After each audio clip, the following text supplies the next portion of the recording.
नमस्कार मैत्रिणींनो, वर्षाज रेसिपीज या मराठी यूट्यूब चॅनलमध्ये आज आपण खव्यापासून पेढा तयार करणार आहोत। खूप साध्या आणि सोप्या पद्धतीने अगदी झटपट तयार होणारा हा पदार्थ आहे। महत्त्वाचं म्हणजे हा पदार्थ केकच्या किंवा चॉकलेटच्या चवीचा असणार आहे।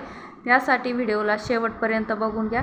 तर इथं हा पेढा तयार करण्यासाठी एका कढईमध्ये मी पाव किलो एवढा खवा घेतलेला आहे आणि आता आपल्याला या खव्याला छान असं खमंग भाजून घ्यायचं आहे। त्यासाठी गॅसची फ्लेम लो टू मीडियम अशी ठेवायची आहे।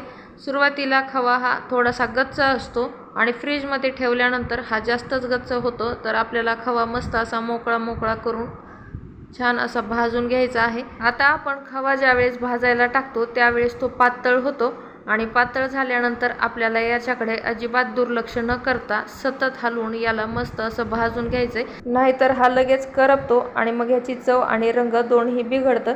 तर आता खवा पातळ झालेला आहे, तर पूर्ण न भाजता फक्त खवा थोडासा पातळ होऊन 1 मिनिटभर याला परतून घेतलंय।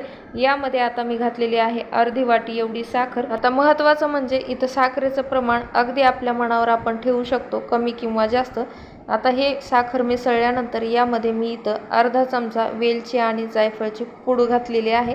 थोडंसं जायफळ घालायचं, जास्त जायफळ आपल्याला इथं वापरायचं नाही।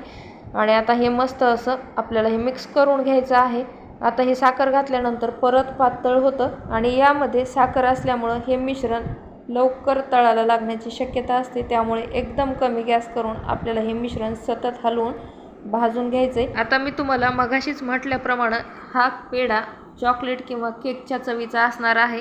तर हीच चव नेमकी कशामुळे येते तर बघा, मी इथं अगदी 5 ते 6 थेंब किंवा पाव चमचा एवढा व्हॅनिला इसेन्स इथं वापरलेला आहे।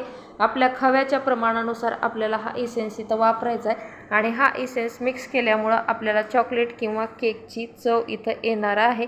तर एकदम मस्त अशा चवीचा हा पेढा लागतो, एकदा नक्की करून बघा। तर खवा अशा पद्धतीनं आपल्याला एकदम मस्त असा भाजून घ्यायचा आहे। तुम्ही बघू शकता खव्याचं प्रमाण परत घट्ट असं झालेलं आहे, खवा बुडाला अजिबात लागलेला नाही।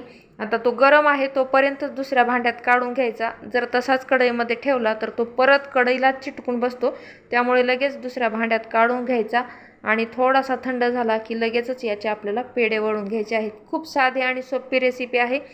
मुलांना तर हे पेढे खूप आवडतात, कारण यामध्ये चॉकलेटची आणि केकची चव येते आणि तसा फ्लेवर येतो। त्यामुळे हे पेढे मुलांना खूप आवडतात आणि काहीतरी नवीन म्हणून मी हे कंदी पेढे तुम्हाला चॉकलेट आणि केकच्या चवीचे करून दाखवलेले आहेत। तर या पेढ्यांना आपल्याला कोणत्याही प्रकारचा आकार देता येतो, पण कुठलाही साचा न वापरता आपल्या दोन्ही हातांचा वापर करून मी मस्त गोल गरगरीत असे पेढे इथं वळून घेत आहे।